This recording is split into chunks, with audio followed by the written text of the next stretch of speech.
বর্তমান সরকারের ভালো খারাপ মন্দ এসব নিয়ে, কিন্তু তার থেকে কি বেশি আলোচনা হওয়া এখনো উচিত ছিল না যে দানব হাসিনা এই দেশটাকে কতটা ধ্বংস করে গেছে? কিন্তু সেই আলোচনা আমি কম শুনতে পাচ্ছি। এটাই বাঙালি মুসলমানের স্মৃতিশক্তি কম হওয়ার একটা প্রমাণ।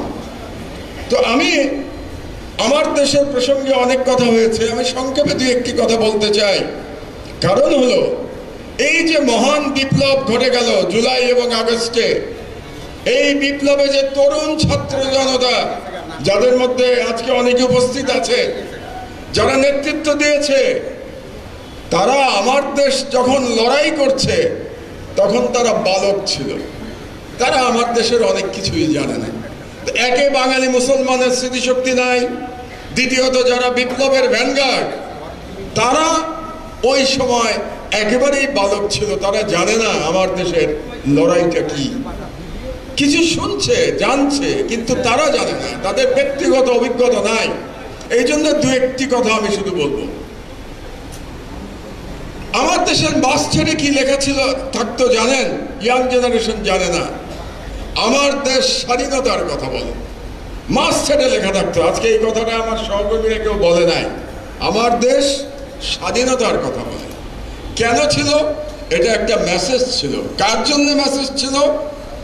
হাসিনার ফ্যাসিবাদ এবং ইন্ডিয়ান হেজেমনি, ভারতীয় আধিপত্যবাদের বিরুদ্ধে মেসেজ ছিল আমার দেশের, যে আমার দেশ স্বাধীনতার কথা বলে। ওরা কিন্তু বুঝতে পেরেছিল এই মেসেজ কি। আপনারা জানেন যে বাংলাদেশের মিডিয়ায় এখন পর্যন্ত গত 53 বছর ধরে স্বাধীনতার পরে ভারতীয় হেজেমনি সম্পূর্ণভাবে নিয়ন্ত্রণ করে বসে আছে বাংলাদেশের অধিকাংশ মিডিয়া। এটাই হলো সত্য। বাংলাদেশের মালিক বলেন, সম্পাদক বলেন, সব ইন্ডিয়ান এজেন্ট। এটা হলো সত্য কথা এবং এটা পরিষ্কারভাবে আমাদের বলতে হবে। তো 2013 সালের সেই বিখ্যাত 8 কলাম ব্যাপী হেডলাইন আপনারা সবাই জানেন, যে সেই হেডলাইন শাহবাগে ফ্যাসিবাদের পদধ্বনি। আমি যখন নিউজ প্রিন্টে পেন্সিল দিয়ে আমার সহকর্মী আব্দুল্লাহ এবং আবদালকে দিলাম, দুইজন মুখ চাওয়াচাই করছে। কারণ সারা দেশের সেন্টিমেন্টের বিরুদ্ধে আমার দেশ দাঁড়িয়ে বলছে ফ্যাসিবাদের পদধ্বনি, শাহবাগে ফ্যাসিবাদের পদধ্বনি। সেদিন ঘটনাচক্রে একজন উপস্থিত ছিল, আমার দেশের না, তিনি আজকেও উপস্থিত, তাকে দেখতে পাচ্ছি আমি। এবি পার্টির প্রধান মজিউর রহমান মঞ্জুও সেদিন বসেছিল ওখানে। তো মঞ্জু আমার ওই লেখা শুনে এবং ও হতভম্ব হয়ে গেল। কারণ হতভম্ব হয়ে কি বলবে? আমাকে তো কিছু বলতে পারে না, আমি তো অসম্ভব ঘাটতারা মানুষ, কাজে আমাকে বলে কোনো লাভ নাই। সেও বোকার মতো কিছুটা আবদালের দিকে তাকায়, জাহিদ চৌধুরীর দিকে তাকায়, আব্দুল্লাহর দিকে তাকায়। তো ওটা একটা ইতিহাস হয়ে গেল 2013 সালে শাহবাগে ফ্যাসিবাদের পদধ্বনি। কিন্তু আরেকটি বিষয় আপনারা জানেন না, আমার সহকর্মীরা ভুলে গেছে।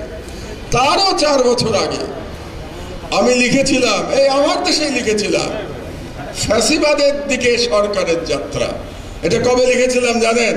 যখন ফ্যাসিবাদ শব্দ আসেই নাই, স্বৈরাচারের উপরে আমরা উঠতে পারি নাই, স্বৈরাচার ফ্যাসিবাদের পার্থক্য জানতাম না।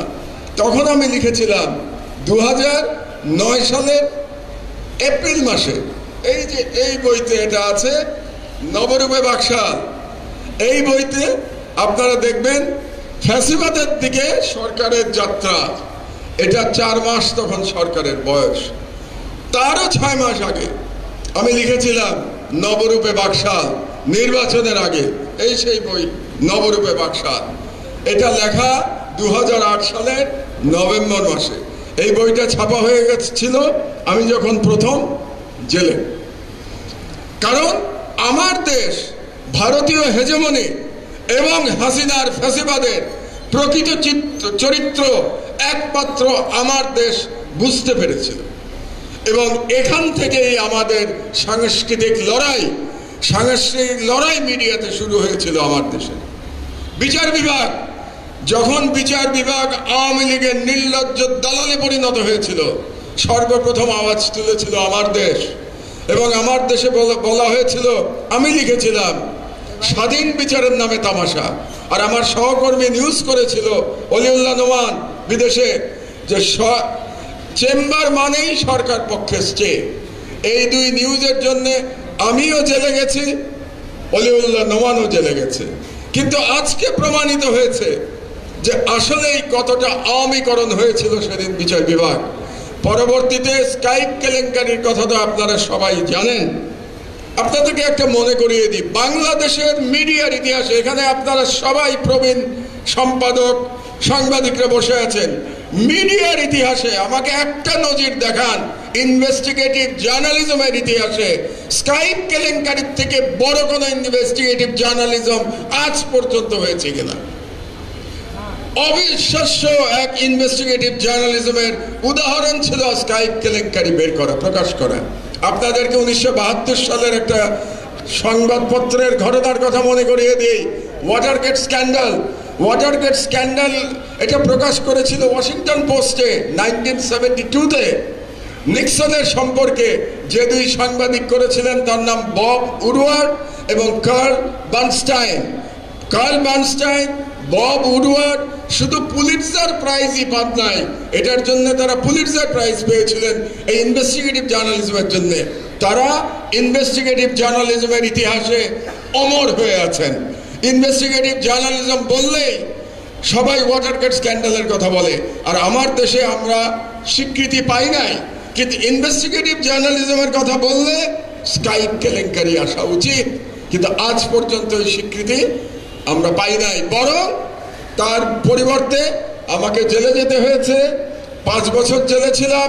আমার সহকর্মী অলিউল্লাহ নোমানকে সপরিবারে লন্ডনে গিয়ে রাজনৈতিক আশ্রয় চাইতে হয়েছে।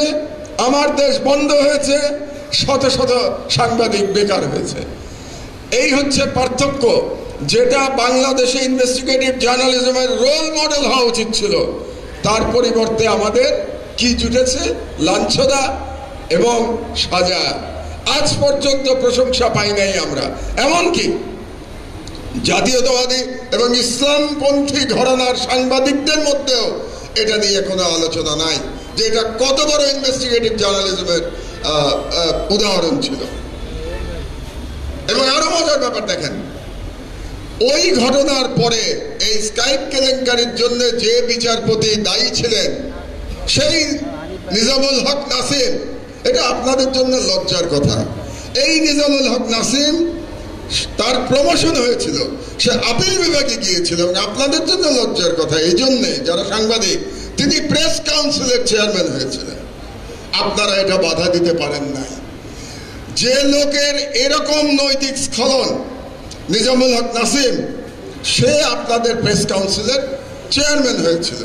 আর তার এই অপরাধ বের করার অপরাধে আমি জেলে গেছিলাম।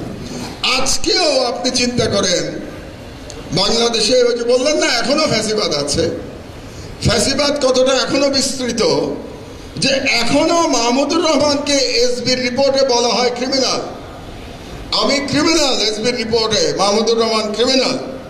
আর নিজামুল হক নাসিম বিশিষ্ট ব্যক্তি আপনাদের দেশে। নিজামুল হক নাসিমের জেলে থাকা উচিত, সে ঘুরে বেড়াচ্ছে। নিজামুল হক নাসিমের তো এতক্ষণে অ্যারেস্ট হওয়া উচিত ছিল, গ্রেপ্তার হওয়া উচিত ছিল নিজামুল হক নাসিমের। কারণ একজন বিচারপতি এরকম অনৈতিক কাজ করতে পারে না, যেটা স্কাইপ কেলেঙ্কারিতে আমরা প্রমাণ করেছিলাম।